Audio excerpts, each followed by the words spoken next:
السلام علیکم، میرا نام عبدالرحیم ہے۔ میں ایک سیریز بنا رہا ہوں امام ابو حنیفہ پہ، جو انہوں نے مرتب کی تھیں احادیث آج سے بہت سال پہلے، جس کا نام ہے مسند امام ابو حنیفہ۔ انشاءاللہ شروع کرتے ہیں۔ اعوذ باللہ من الشیطان الرجیم، بسم اللہ الرحمن الرحیم۔ حضرت عبداللہ بن عمر رضی اللہ تعالیٰ عنہ کا بیان ہے کہ حضور اقدس صلی اللہ علیہ وسلم کے صاحبزادے حضرت ابراہیم رضی اللہ تعالیٰ عنہ کے وصال کے دن سورج گرہن لگا۔ لوگوں نے خیال کیا کہ حضرت ابراہیم رضی اللہ تعالیٰ عنہ کے وصال کے سبب سورج گرہن لگا ہے۔ آپ صلی اللہ علیہ وسلم نے نماز پڑھائی تو اتنا طویل قیام کیا کہ لوگوں کو گمان ہوا کہ آپ صلی اللہ علیہ وسلم رکوع نہیں فرمائیں گے۔ پھر آپ صلی اللہ علیہ وسلم نے قیام کے برابر رکوع کیا، پھر رکوع سے اپنا سر اٹھا کے رکوع کے برابر قیام کیا، پھر رکوع کے برابر سجدہ کیا، پھر سجدے کے برابر جلسہ کیا، پھر جلسے کی مقدار سے دوسرا سجدہ کیا، پھر آپ صلی اللہ علیہ وسلم نے پہلی رکعت کی مثل دوسری رکعت ادا کی، پھر دوسری رکعت میں سجدہ کیا تو اپنی پیشانی رکھی تو خوب گریہ زاری کی۔ ہم نے آپ صلی اللہ علیہ وسلم کی زبان سے یہ بات سنی کہ اے اللہ تعالیٰ، کیا تو نے مجھ سے یہ وعدہ نہیں کر رکھا کہ تو انہیں عذاب میں مبتلا نہیں کرے گا جب تک میں ان میں موجود ہوں۔ پھر آپ صلی اللہ علیہ وسلم نے بیٹھ کے تشہد پڑھا۔ نماز سے فارغ ہو کے آپ صلی اللہ علیہ وسلم ہماری طرف چہرہ انور کر کے تشریف فرما ہوئے اور فرمایا، سورج اور چاند دونوں اللہ تعالیٰ کی عظیم نشانیوں میں سے ہیں۔ اللہ تعالیٰ ان کے سبب اپنے بندوں کو خوف دلاتا ہے، کسی کی پیدائش یا وفات کی وجہ سے انہیں گرہن نہیں لگتا، اسی لیے ایسے موقع پہ باقاعدگی سے نماز پڑھو۔ پھر آپ صلی اللہ علیہ وسلم پھر اپنے آپ کو مخاطب کیا کہ مجھے جنت کے پاس لے جایا گیا، حتیٰ کہ میں جنت کی کسی درخت کی شاخ کو چھو سکتا تھا۔ مجھے جہنم کے پاس لے جایا گیا، حتیٰ کہ میں اس کی حرارت سے بچنے کی کوشش کی۔ ہاں، میں نے رسول اللہ صلی اللہ علیہ وسلم کا چہرہ مبارک دیکھا۔ ایک اور حدیث ہے، ایک روایت میں ہے کہ رسول اللہ صلی اللہ علیہ وسلم کے گھر کے چور کو عذاب جہنم میں مبتلا کیا گیا۔ ہاں، میں نے ان حاجیوں کا چور عبداللہ بن ودا کو دیکھا جو اپنی خمدار لکڑی سے حجاج کے کپڑے چوری کرتا تھا۔ میں نے قبیلہ حمیرہ کی ایک سیاہ عورت کو دیکھا جسے بلی کے سبب عذاب میں مبتلا کیا گیا تھا، جسے اس نے باندھ رکھا تھا، اسے نہ کھانے کے لیے کوئی چیز دیتی نہ اسے چھوڑتی تھی کہ وہ زمین سے کیڑے مکوڑے کھا لے۔ ایک اور حدیث ہے،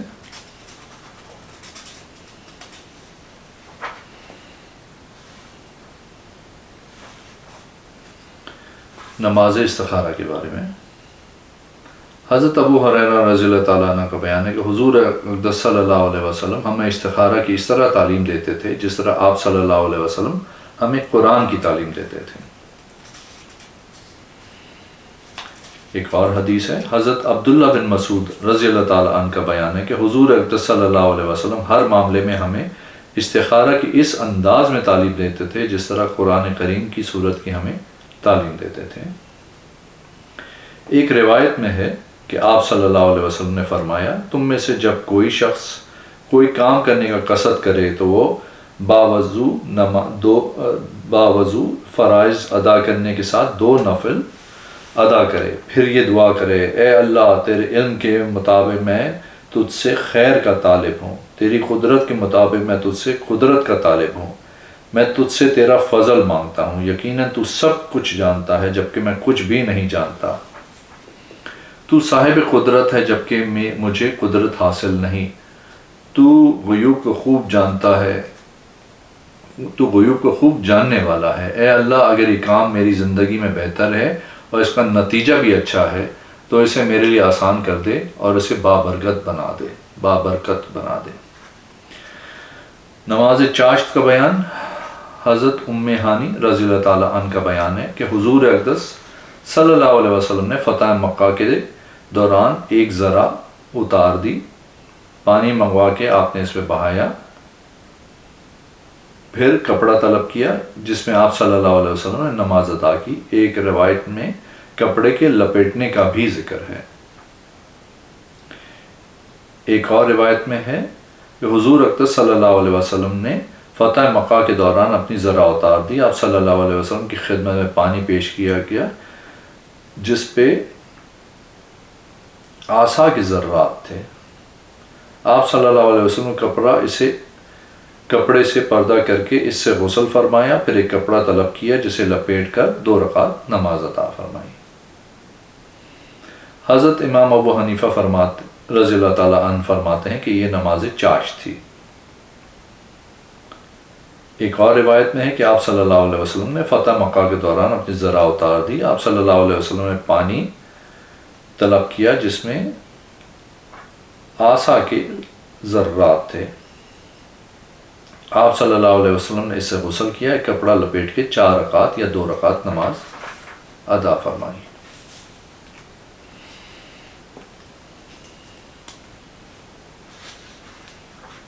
ایک اور حدیث ہے، حضرت عائشہ صدیقہ رضی اللہ تعالیٰ عنہ کا بیان ہے کہ جب رمضان مبارک کا آغاز ہوتا تو حضور اقدس صلی اللہ علیہ وسلم رات کو عبادت میں مصروف ہوتے اور آرام بھی کرتے تھے۔ جب آخری عشرہ شروع ہوتا تو آپ صلی اللہ علیہ وسلم کمر کس لیتے اور رات بھر عبادت میں گزارتے تھے۔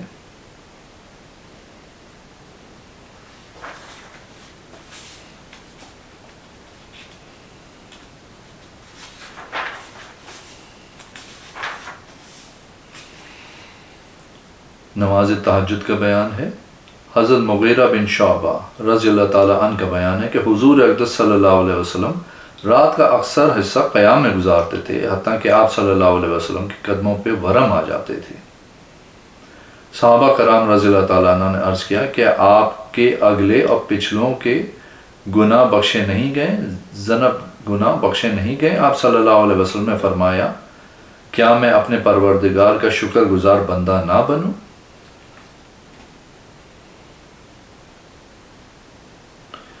حضرت امام ابو جعفر محمد باقر رضی اللہ تعالیٰ عنہ کا بیان ہے کہ حضور اقدس صلی اللہ علیہ وسلم 3 رکعت وتر، 2 رکعت سنت فجر سمیت رات کی 13 رکعت ادا فرماتے تھے۔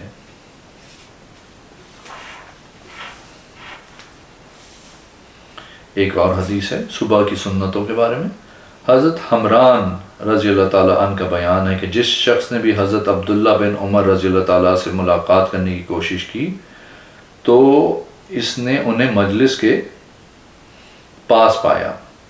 ایک دفعہ حضرت عبداللہ بن عمر رضی اللہ تعالیٰ عنہ نے فرمایا، اے حمران رضی اللہ تعالیٰ عنہ، میں تمہیں ہمیشہ اپنی صحبت میں اس لیے دیکھتا ہوں کہ تم اپنے لیے کسی بھلائی کے طالب ہو۔ اس نے عرض کی، اے ابو عبد الرحمن، حضرت عبداللہ بن عمر کی کنیت ہے، یہ بالکل درست ہے۔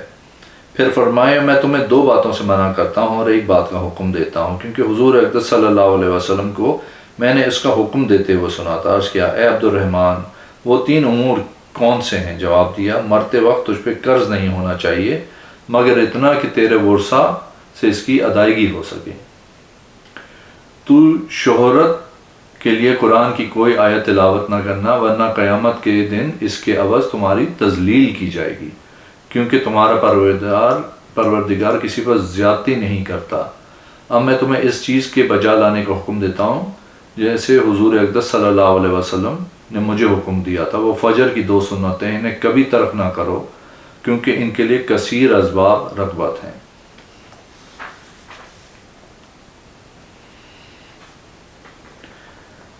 ایک اور حدیث ہے، حضرت عائشہ صدیقہ رضی اللہ تعالیٰ عنہ کا بیان ہے، حضور اقدس صلی اللہ علیہ وسلم فجر کی 2 سنتوں کو جتنے اہتمام سے ادا کرتے تھے اتنے اہتمام سے دوسرے نوافل ادا نہیں فرماتے تھے۔ ایک اور حدیث ہے، حضرت عبداللہ بن عمر رضی اللہ تعالیٰ عنہ کا بیان ہے، میں نے 1.25 مہینہ یا 1 مہینے تک غور کرنے کے بعد اس نتیجے پر پہنچا کہ حضور اقدس صلی اللہ علیہ وسلم فجر کی سنتوں میں سورہ اخلاص اور سورہ کافرون کی قرات فرماتے تھے۔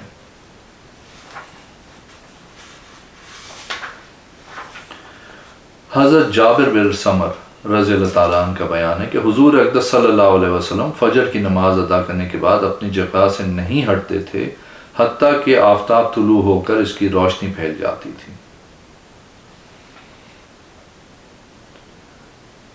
ایک اور حدیث ہے، حضرت عبداللہ بن عمر رضی اللہ تعالیٰ عنہ کا ہے کہ حضور اقدس صلی اللہ علیہ وسلم نے فرمایا، جو شخص نماز عشاء کے بعد مسجد سے خروج سے قبل 4 نوافل ادا کرے تو اس کے لیے شب قدر کی نماز کی مثال ہو جائے گی۔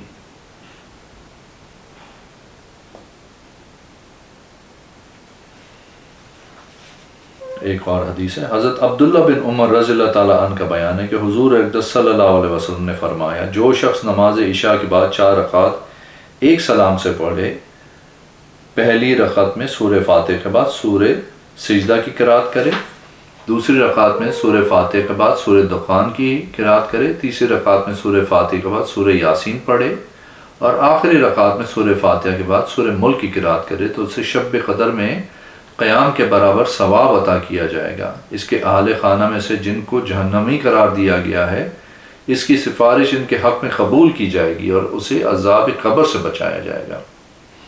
یہ حدیث حضرت عبداللہ بن عمر رضی اللہ تعالیٰ عنہ سے مرفوع بھی ہے۔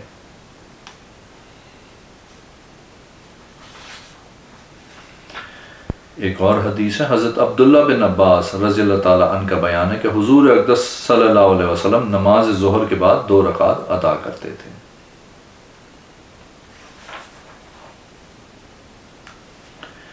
ایک اور حدیث ہے، حضرت عبداللہ بن عمر رضی اللہ تعالیٰ عنہ کا بیان ہے کہ حضور اقدس صلی اللہ علیہ وسلم نے فرمایا، تم اپنے گھروں میں بھی نوافل ادا کرو اور انہیں قبرستان نہ بناؤ۔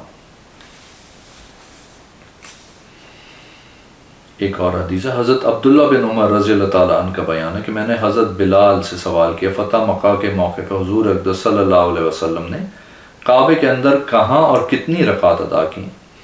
انہوں نے جواب دیا، دروازے کے پاس دونوں ستونوں کے قریب، جبکہ کعبہ 6 ستونوں پہ مشتمل تھا۔